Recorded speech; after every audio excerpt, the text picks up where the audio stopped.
on va créer un nouveau fichier. Donc pour cela, je fais clic en haut à gauche. On va faire nouveau. Par défaut, ACAD ISO, donc c'est très bien, tu fais ouvrir. Et nous avons donc un nouveau dessin. Donc déjà, je vais éteindre la grille qui ne sert strictement à rien. Je ne l'ai jamais utilisée dans ma vie professionnelle.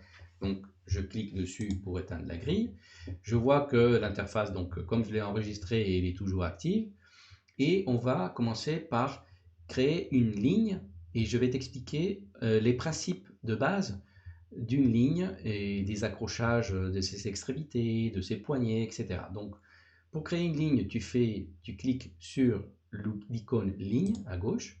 Tu choisis, donc tu vas lire ici en bas, il faut toujours avoir un œil ici en bas à la petite fenêtre de texte. C'est marqué donc ligne, spécifier le premier point. Il faut toujours avoir un œil parce que AutoCAD il va toujours nous dire les étapes à suivre à chaque fonction. Donc ici, la première étape, c'est spécifier le premier point. Donc je choisis un point n'importe où à l'écran. Je fais clic avec le bouton gauche. Et je vais faire une ligne en montant vers la droite, sans angle, sans unité, sans échelle, sans rien. Et je fais un deuxième clic. Voilà, voilà ma ligne. Sauf que AutoCAD, il a envie de continuer à dessiner. Donc, on va dessiner un petit triangle comme ça au pif. D'accord? Je fais une ligne un peu plus en bas, un troisième point, et un quatrième point, je vais aller jusqu'à l'extrémité de ma première ligne, et je clique dessus. AutoCAD, il a envie de continuer à dessiner, donc pour finir la commande ligne, j'ai trois options. Soit je fais échappe au clavier, soit je fais entrée au clavier, soit je fais bouton droit avec la souris. Je vais choisir bouton droit. Ok, donc j'ai dessiné avec trois lignes, j'ai dessiné un triangle. Je peux sélectionner chaque ligne en cliquant dessus. Et donc, vous voyez que chaque ligne a deux extrémités et un point au milieu. Toutes les lignes ont ces trois paramètres, les deux extrémités et son point du milieu. Alors, comment choisir? Par exemple, je vais effacer la ligne la plus longue, on va dire que c'est celle-là. Comment l'effacer? Il y a plusieurs façons pour l'effacer. Soit je clique dessus, donc elle est sélectionnée et je vais dans l'outil effacer, il y a une petite gomme d'un crayon, je clique dessus, soit je clique sur la ligne et je fais au clavier la touche supprimer. C'est les deux façons les plus rapides pour supprimer. Alors, autre chose, je vais faire la commande ligne, soit à l'icône, soit je tape directement au clavier L-I-G-E-G-N-E. Donc voilà, il va me proposer plusieurs choix. Le premier choix, c'est ligne. Soit je clique dessus avec le bouton gauche, soit je fais entrée avec le clavier. Donc, il y a deux façons de activer les commandes, soit avec les icônes, soit en tapant la commande au clavier. Donc, je vais reprendre mon triangle, je vais le dessiner plus ou moins comme il était avant. Et pour finir, je vais faire échappe. C'est pareil, échappe ou entrée, c'est pareil.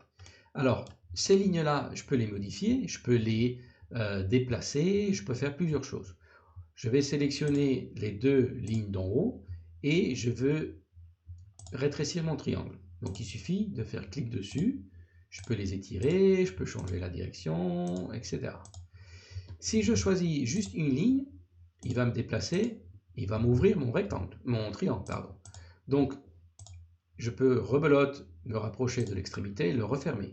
D'accord? Donc si tout le temps main gauche sur le bouton échappe, là par exemple je ne veux pas sélectionner toutes ces deux, je fais échappe.